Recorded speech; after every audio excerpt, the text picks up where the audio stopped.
Neftçaları Vüqar təqdim edir.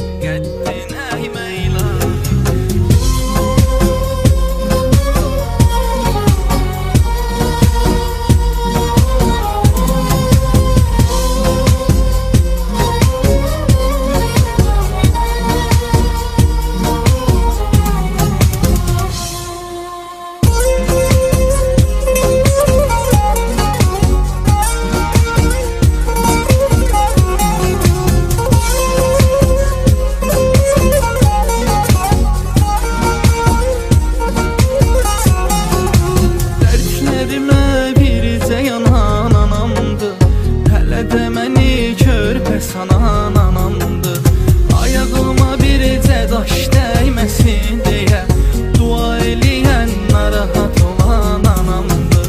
Ayağıma bircə daş dəyməsin deyə dua eləyən narahat olan anamdı. Qurban olum anama dəymə ilahi, belini büküb qəddin əymə ilahi. Qurban olum anama dəymə ilahi, belini büküb qəddin əymə ilahi.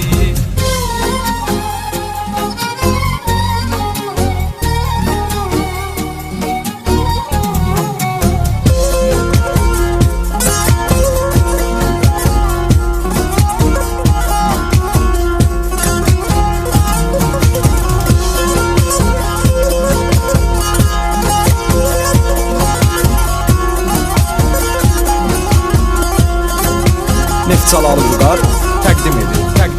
Ana nəfəsi sanki həzin küləkdir, hər övlada hər bir evə gərəkdir. Varlığı qoruyar bizi hər bəladan, ana gözə görünən yeganə mələkdir. Varlığı qoruyar bizi hər bəladan, ana gözə görünən yeganə mələkdir. Qurban olum anama dəymə ilahi, belini büküb qəddin əymə ilahi. Qurban olum anama dəymə ilahi, belini büküb qəddin əymə ilahi.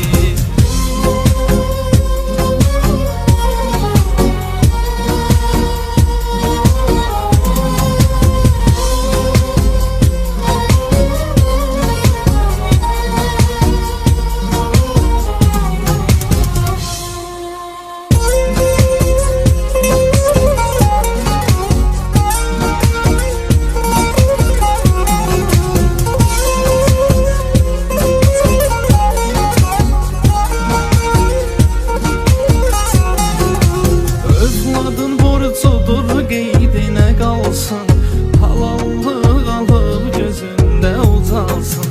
Əgər ki ixtiyar əlimdə olsa, izin vermərəm ki anam qocalsın. Əgər ki ixtiyar əlimdə olsa, izin vermərəm ki anam qocalsın. Qurban olum anama dəymə